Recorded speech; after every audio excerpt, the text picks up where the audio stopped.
Welcome in the latest episode of the Betting the Pitch Major League Baseball podcast. I'm your host, Real_G Warner. Tonight's episode, we are going through the Wednesday, August 12th Major League Baseball card from top to bottom, all the lines that are available currently as of 12:09 Central Time on Wednesday, August 12th for the card later this day. Starting some games early in the morning here in the great state of Texas. We will be broadcasting hopefully live every night. That's the plan, at least through the weekdays. Weekends are a little bit tougher, but trying to make that happen, of course, leading into a long NFL season, an even longer soccer season across Europe. So look forward to that. You can follow us on Twitter at @the_Real_G Warner, on Instagram and on YouTube at @the_Real_G Warner. And of course, you can find the podcast wherever you get your podcast, Betting the Pitch, on Apple Podcasts and on Spotify specifically. Tonight's episode, like I said, will be the Major League Baseball card for Wednesday, August 12th. We'll also go give out a best bet coming end of show. Plus, we will also do a, I don't have any promo codes to give out anymore, but we're back and we'll find a way to do it. Now, I do want to check just one thing before I get started so I can start a Major League Baseball record while I'm recording. And, of course, if there's anyone that wants to find their way in here, then maybe we could do that. Hopefully I get some late night watchers.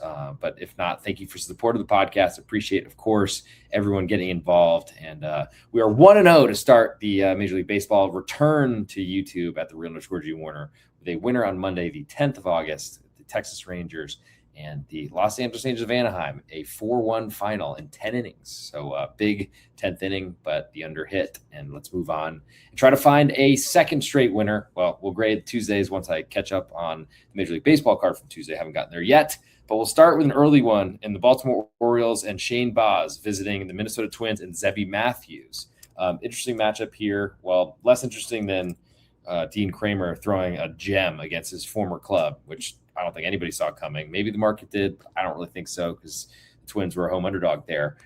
Anyway, Baz, a even money underdog currently, -110 on Zebby Matthews. Totals 8.5, -102 to under, -118 to over. And I'm actually not as interested in looking. I guess I might as well plot it just to see the full move. We do have 5 as a total for first 5, -115 to under.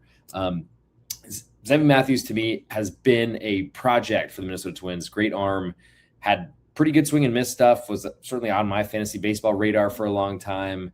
I don't know that I really trust what he's done at the big league level. Has done a good job at least staying up with Minnesota Twins this season, but they did a ton of rebuilding, ton of selling, especially trading 11 players when they get last year, the 2025 Major League Baseball trade deadline. And this was supposed to be a rebuilding year. The Twins all of a sudden bought the trade deadline because they had a better year to start the season than they had. A lot, I think, because the AL Central is so bad, but you could also argue the American League as a whole is so bad. 2 decent teams, I think, winning the East and the West. I mean, honestly, it might be 3 teams from the East and everyone else is terrible, but we'll see what happens to the Astros and see what they deliver. With all that said, Twins think they're in it, and that does give them some hope. The Orioles were sellers at the deadline, already mentioned, trading Dean Kramer from these Orioles across the dugouts here in Minneapolis to the Minnesota Twins. And I got to say, Shane Baz didn't start the year off well. I think anyone leaving the brilliance that is the Tampa Bay philosophy organization and that ballpark, though he did pitch in the Steinbrenner field in Tampa or in somewhere in Florida where the Yankees play their spring training games. But honestly, Shane Baz has kind of had an up and down career, but has great stuff. You certainly expect that from Tampa Bay Rays farmhand, and plus 100 even money is not what I was expecting. Orioles been struggling to hit. They either swing and score a ton of runs, or it doesn't seem to happen for them. So we'll see what happens and what the lineups look like on this Wednesday, August 12th game. But the Orioles still think they're in it. They did trade away and did not add at the deadline, as I'm sure a lot of their fans are disappointed by. But there is talent in that team, and Pete Alonso looks like the Pete Alonso of old.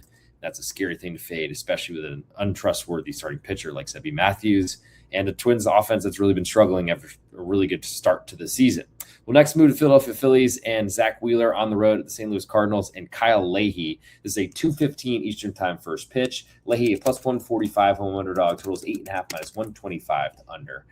Total first 5 is 4.5, juice -120 to under. And you could hear on the What I Bet podcast on pregame, which is paused for now after 80 episodes. But I'm kind of was tracking a lot of first five totals that were changing overnight, at least from the lines quoted, courtesy of BetOnline here. If you're not a member of BetOnline or sportsbetting.ag, got great bonus structures. They have a free play match for when you sign up and make a deposit. Plus, they have openers and some of the best juice out there, especially in the English Premier League, if you're coming along with us in the Betting Pitch Soccer podcast. So if you're looking to join that site, especially as the new year gets underway, feel free to look me up at @the_Real_G Warner across all social media platforms. Looking forward to talking to you there. We'll next go. All right, we'll stay here. Sorry, getting into this game. Actually, Zach Wheeler, who was everyone threw dirt on like he was done. Well, he's still a really good pitcher. Has had some hiccups this season, but has been great overall, especially versus expectations. As for Kyle Leahy, he's kind of done the same. Was really good out of the bullpen last year for the Cardinals. Moved to the starting rotation towards the end of last season. Was okay. Kind of has been okay this year and turned it on lately.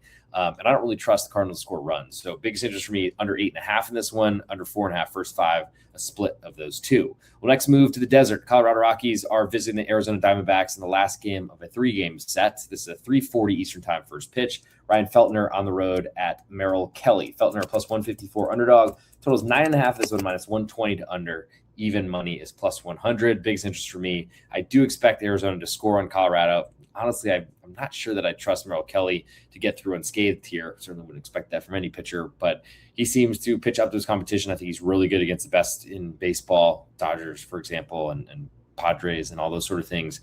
But I'm a little worried about him slipping up here. The money line's a little bit smaller than I was expecting. I guess since I mentioned the spread, the run line plus 1.5 on the Rockies minus 135. That's got some interest for me, especially for a road team that could lose by a single run, not have to worry about a ninth inning and pay you out. And that's always a nice place to be. I think over 9.5 even money, and certainly waiting for a key number to fall to 9. So you push if it lands 9. I think that'd be more valuable to me. Next, go a little bit further west. The Milwaukee Brewers and Dustin May on the road to San Diego Padres and Robbie Ray. Ray plus 104 underdog at home, totals 8 in this one, minus 105 to under, minus 115 to over. First five, under 4.5, minus 110 both ways is our setup here. So Robbie Ray, not great in his last start against the Astros. Unfortunately, as I did back him and the under, and that went up in flames on Friday night. But has been really awesome for months, and I expect he bounces back. This is a tough matchup for him. The Brewers are great at putting pressure on their opponents. It's why they're one of the best teams, actually why they have the best Major League Baseball record at this point. Dustin May has been a return to glory, or the expectations that he was supposed to be this type of pitcher for the Dodgers before he choked on some salad and ripped his esophagus, amongst other injuries like Tommy John surgery and things like that. He's been great. The Brewers traded for him, I think, after they lost the Tarek Skubal sweepstakes to the Dodgers. And honestly, I think it's a great pickup. We'll see what he does in the playoffs, but I trust the Brewers at this point. Their back end of the rotation has been, I think, better than expected. The back end of their bullpen is one of the best in baseball, though trusting Abner Uribe is one of the scarier things out there. But he and McGill have worked together very well for a long time. Still don't know that I trust Ashby as much, but he wins every game he seems to be in, and they're usually a lot of tight ones when he comes in.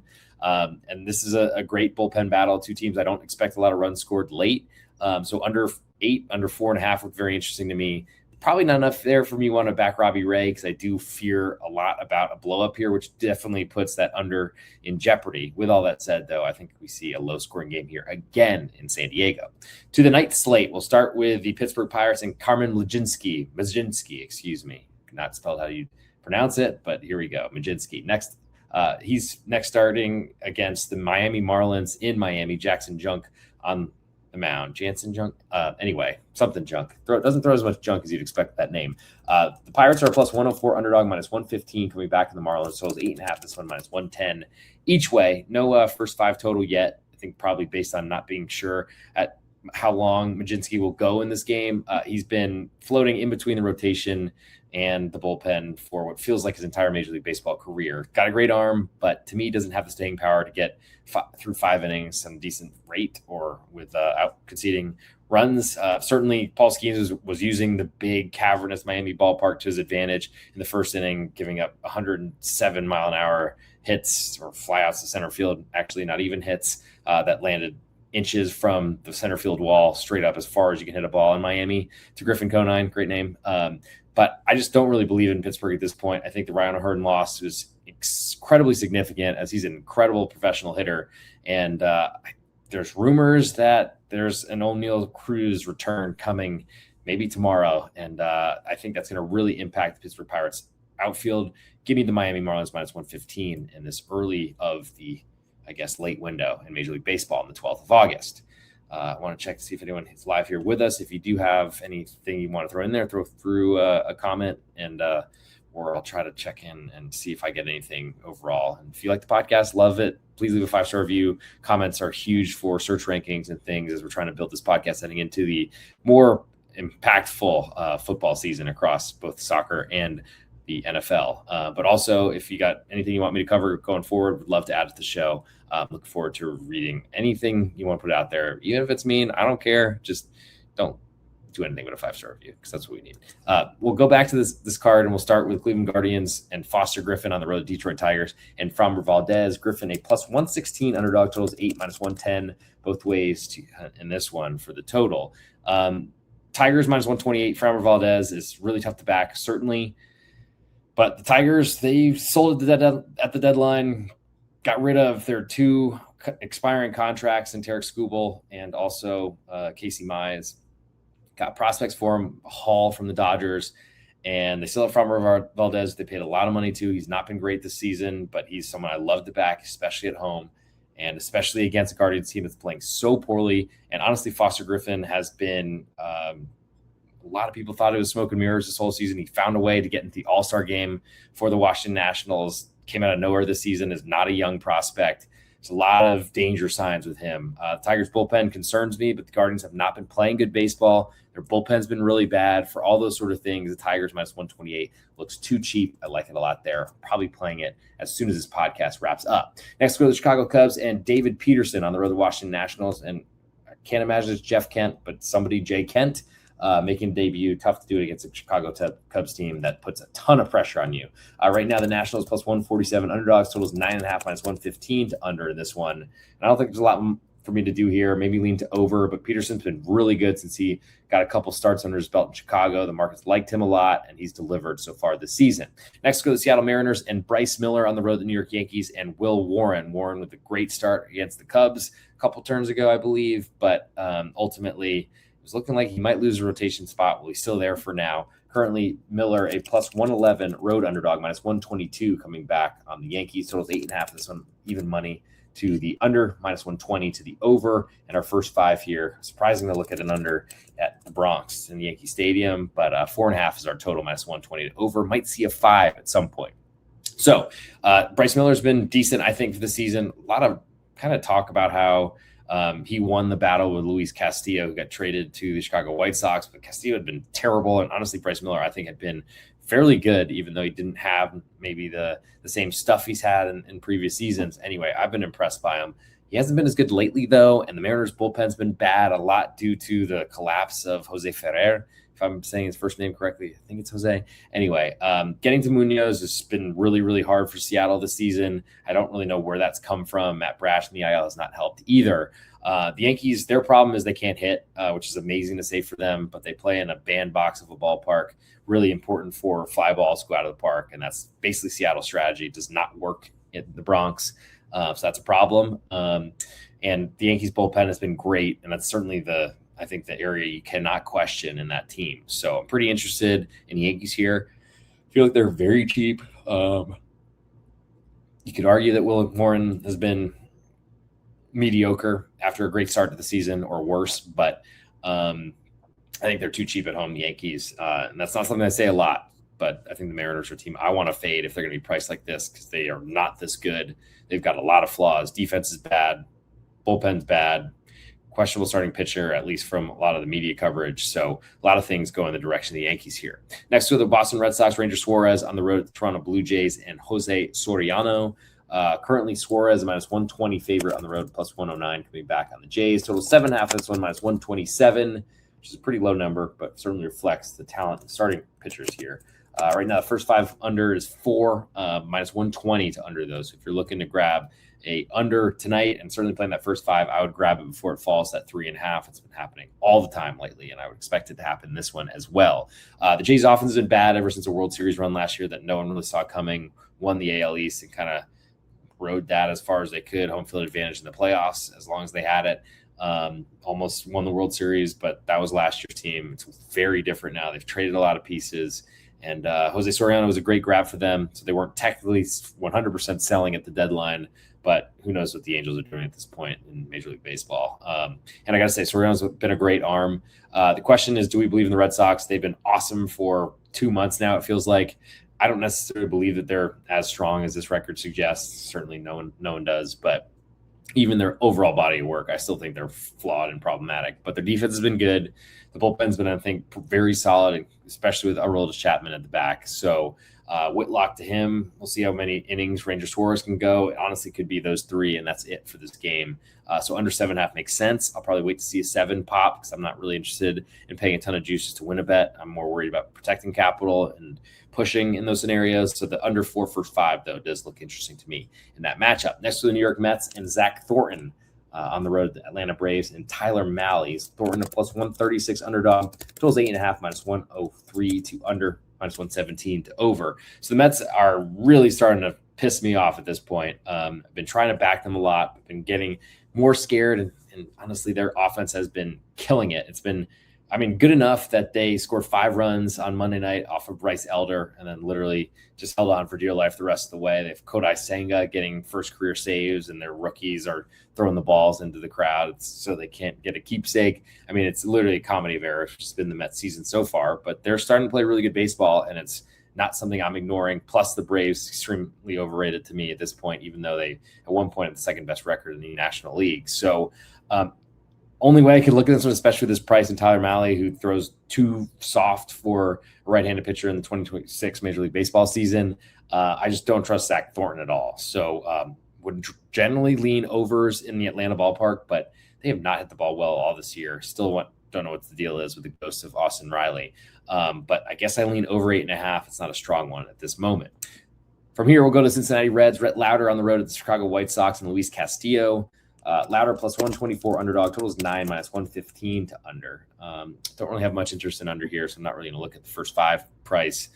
Rhett Lauder is a fine pitcher to me. Luis Castillo is a name at this point. He's going back to Cincinnati, which he knows well from his time there in the past as a Red, but it's not been pretty this season.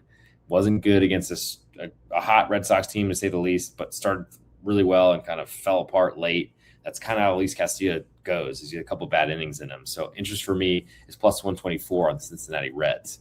To the late slate, as we go to a lot of late night games this week for many reasons, but I guess all in one. So might as well, instead of like a normal 3 or sometimes 2, we have 5, it feels like, but some of them playing early on getaway day on Wednesday. Anyway, the Texas Rangers start Cal Quantrill, who I think close the game out this weekend. So this should be a short start bullpen game, but he's certainly trying to keep his job or find any sort of way to stay in Major League Baseball. So you never know how long he'll go. But starting for the Angels is Clausen, a younger pitcher, plus 118 home underdog, minus 130 on the Texas Rangers. Totals 9.5 minus 120 to under. I have no belief in the pitching staffs of either of these teams. Bullpens are really, really dangerous to me.